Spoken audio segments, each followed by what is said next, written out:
चीन ऐतिहासिक पाऊलखुणा व पर्यटन स्थळ दर्शन याच्या पहिल्या भागात रसिकांचे मनपूर्वक स्वागत.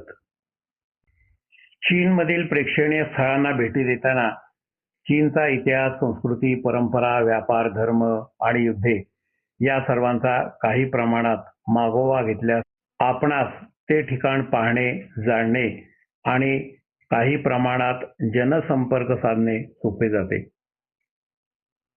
या सर्व गोष्टी एकमेकात अतिशय गुंतलेल्या आहेत. त्या अनुषंगाने चीनच्या संदर्भातील काही माहिती घेऊन त्याबरोबर आपण स्थळ दर्शनाचा आनंद घेऊया.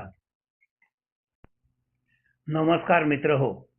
भारताप्रमाणे हजारो वर्षांचा सांस्कृतिक इतिहास असलेल्या चीनला जाण्याची पर्यटक म्हणून मला संधी मिळाली.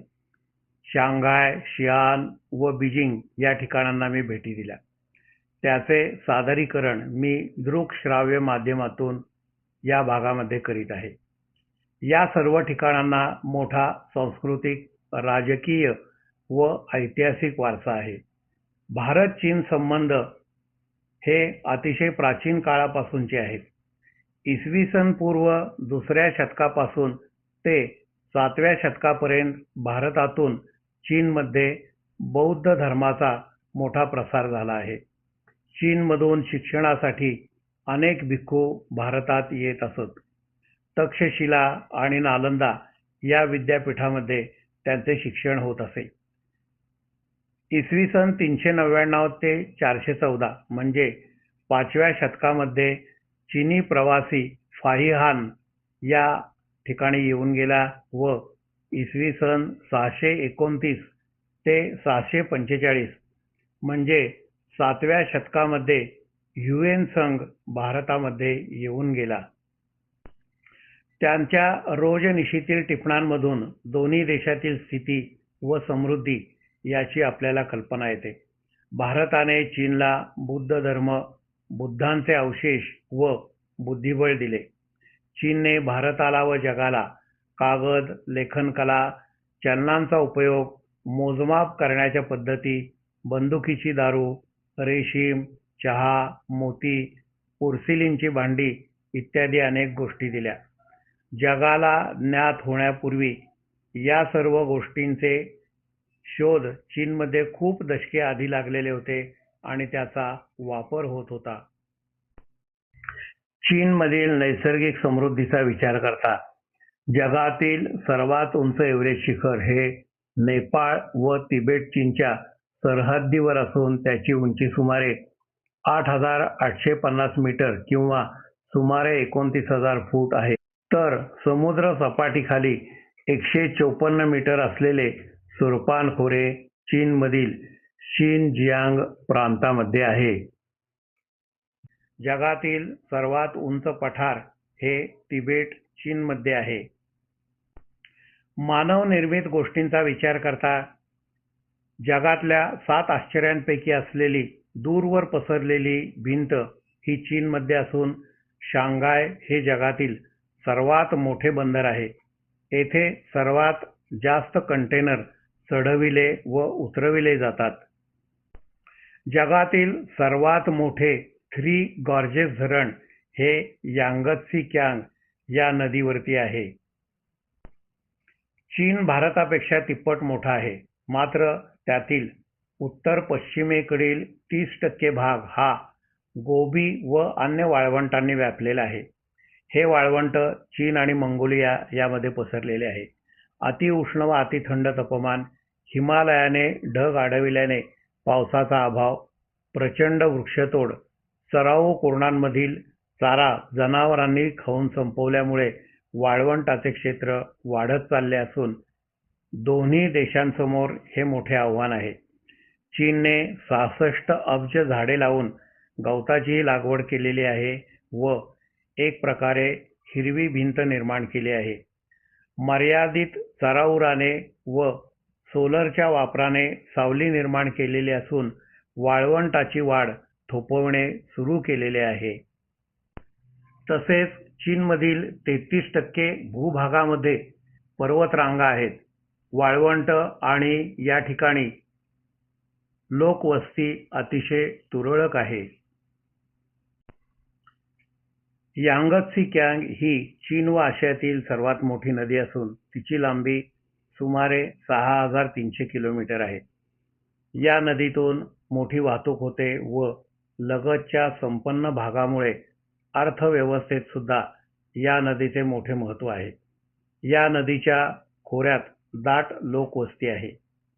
ही नदी समुद्राला ज्या ठिकाणी मिळते तिच्या मुखाजवळ जगातील मोठे शांघाय बंदर आहे. चीनच्या पूर्व व दक्षिणेला बोहाय हा पीत चिनी समुद्र असून चीनला सुमारे 14,500 किलोमीटरचा समुद्र किनारा लाभलेला आहे. हा भारताच्या सुमारे दुप्पट आहे.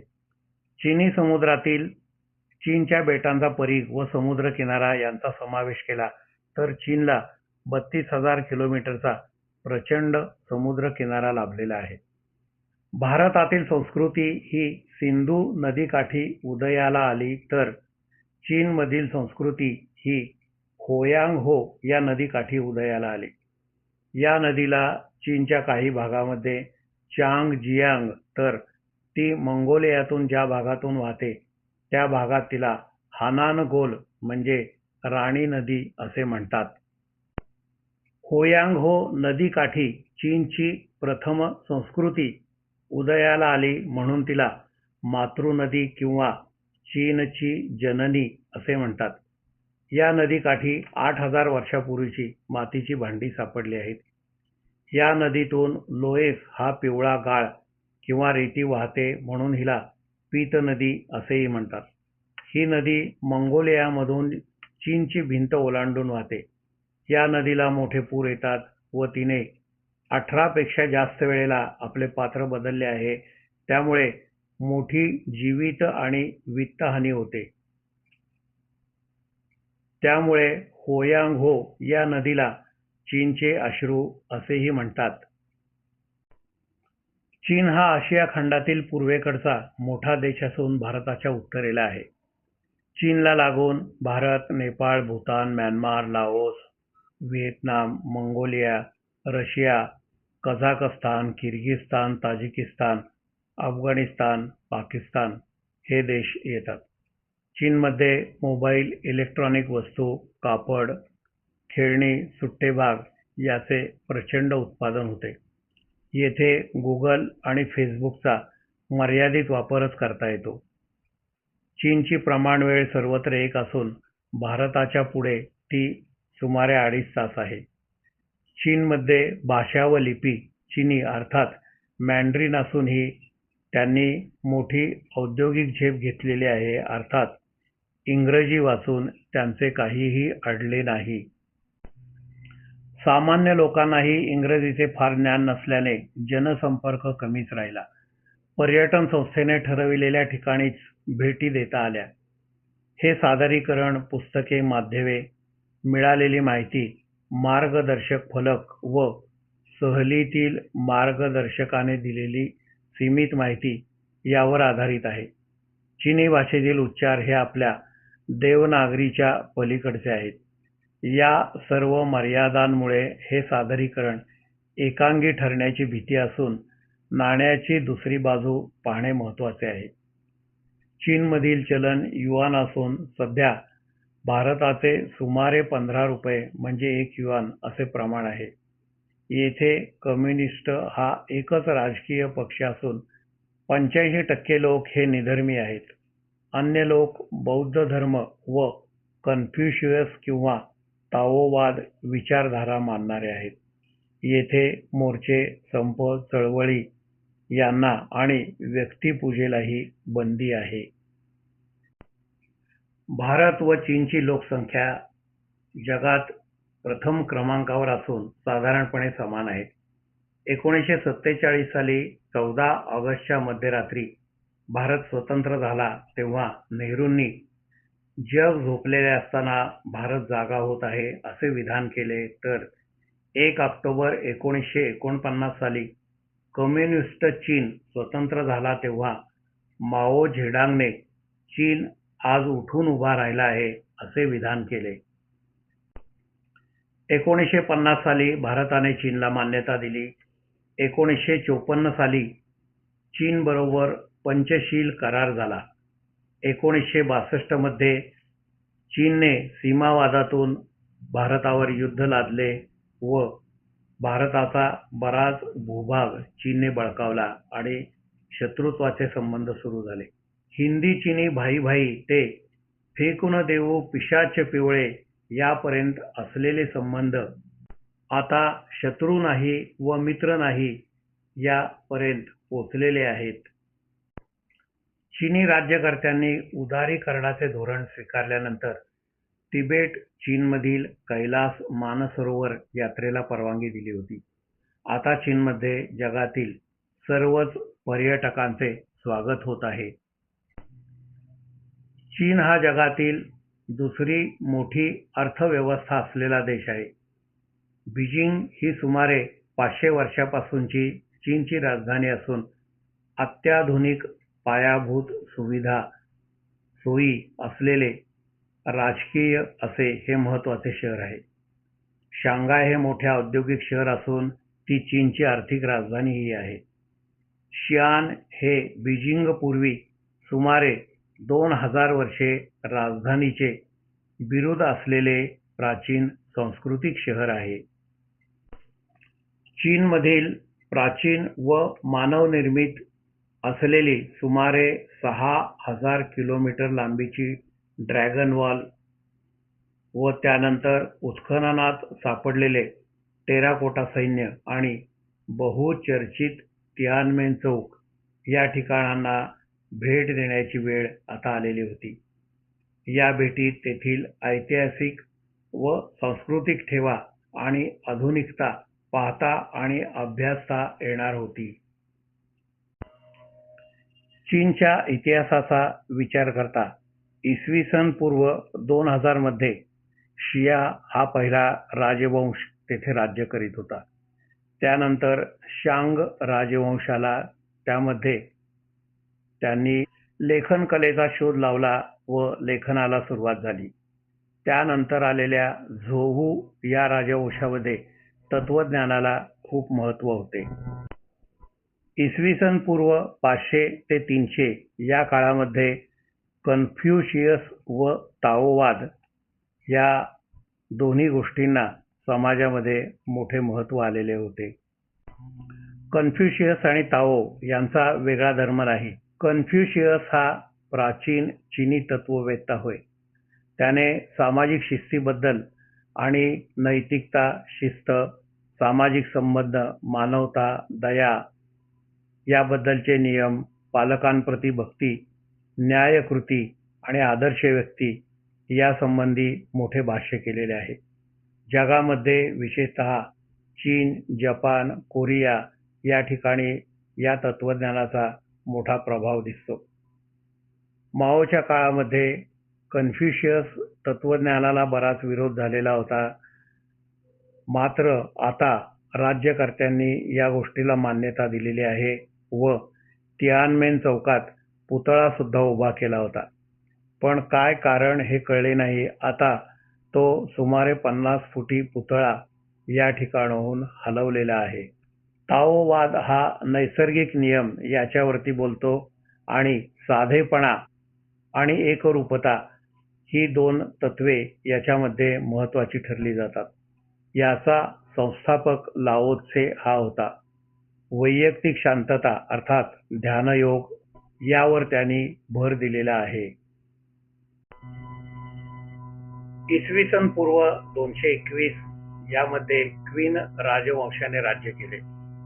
या वंशातील क्वीन शी हुआंग हा मान्यता मिळालेला पहिला चीनी सम्राट होय. त्याने चीनमधील सर्व राज्ये जिंकली व एक संघ राष्ट्र बनवले. क्वीनचा उच्चार शीन किंवा चीन असा असल्याने त्याच्या नावावरूनच या देशाला चीन हे नाव मिळाले व ते जगभर मान्यता पावले. चीनमधून पूर्वी भारतात पांढरी साखर येत होती म्हणून तिला चीनी असे नाव पडले. नाणी पाडून जगामध्ये हुआंगने पहिल्यांदा चलनाचा वापर सुरू केला. त्याचप्रमाणे मोजमापाच्या पद्धतीचीही त्याने सुरुवात केली. शियान येथे त्याची राजधानी होती. त्याच्या कठोर शासन पद्धतीमध्ये लहान चुकांनाही देहदंड होता. त्यामुळे प्रजेत त्याची मोठी दहशत होती. जुने ऐतिहासिक व तत्वज्ञान असलेले ग्रंथ त्याने जाळून टाकले. अनेक विद्वानांना त्याने जिवंत पुरून ठार केले.